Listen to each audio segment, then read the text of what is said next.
Assalamualaikum warahmatullahi wabarakatuh. Halo teman-teman, perkenalkan nama saya Abdillah Mujahid Imaduddin Najib Hidayatullah dengan NPM 25081010177 dari Prodi Informatika kelas Bahasa Indonesia G562. Dan kali ini saya akan membahas tentang kesalahan berbahasa di lingkungan sekitar. Kita sering melihat berbagai bentuk tulisan di tempat umum seperti spanduk, papan pengumuman, atau tugu yang ternyata tidak sesuai dengan kaidah bahasa Indonesia yang baik dan benar. Nah, di video ini saya akan menunjukkan beberapa contohnya sekaligus memberikan analisis berdasarkan KBBI dan ED5 ejaan yang disempurnakan edisi kelima. Yuk kita simak bersama.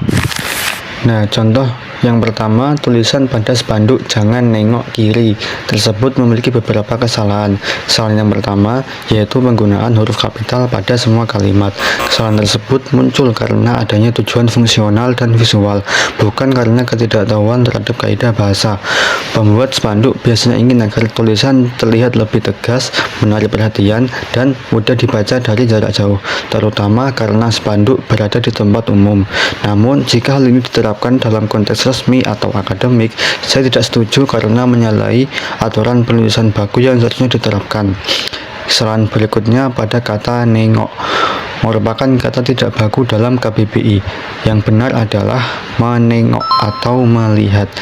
Selain itu, kalimatnya juga kurang tepat karena tidak ada kata depan "ke" untuk menunjukkan arah kemana dari tindakan ia menengok. Dan tanda seru juga diperlukan pada akhir kalimat karena merupakan larangan atau perintah. Jadi bentuk yang benar adalah "jangan menengok ke kiri" atau "jangan melihat ke kiri". Contoh kesalahan berbahasa yang kedua pada kalimat "Dirgahayu Kemerdekaan RI ke-79".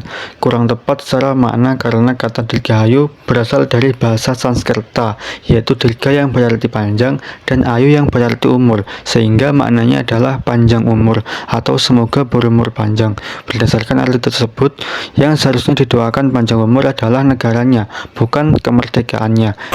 Dan tidak perlu menggunakan ke-79 karena arti ulang tahun sudah tersirat, sehingga bentuk yang benar menurut kaidah bahasa adalah Dirgahayu Republik Indonesia. Penggunaan Dirgahayu Kemerdekaan RI muncul karena kebiasaan masyarakat yang sudah temurun-temurun memakai frasa itu dalam konteks perayaan Hari Kemerdekaan, sehingga dianggap wajar dan mudah dipahami secara umum. Tetapi saya tidak setuju dengan kalimat tersebut karena secara kaidah bahasa penggunaan ini salah karena tidak sesuai makna sebenarnya.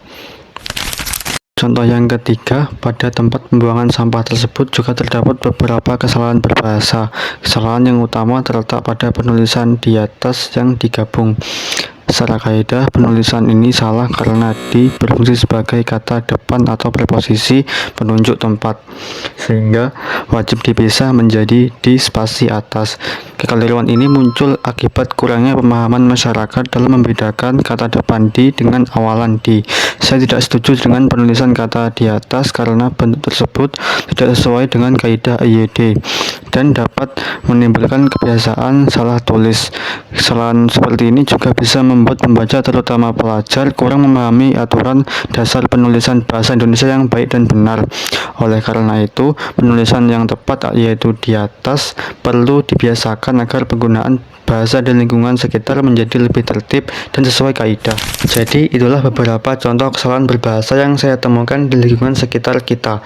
Dari contoh tadi, kita bisa belajar bahwa penggunaan bahasa yang sesuai kaidah sangat penting agar pesan dapat tersampaikan dengan jelas dan benar. Mari kita biasakan memakai bahasa Indonesia yang baik dan benar dalam kehidupan sehari-hari. Terima kasih sudah menonton. Semoga bermanfaat. Wassalamualaikum warahmatullahi wabarakatuh.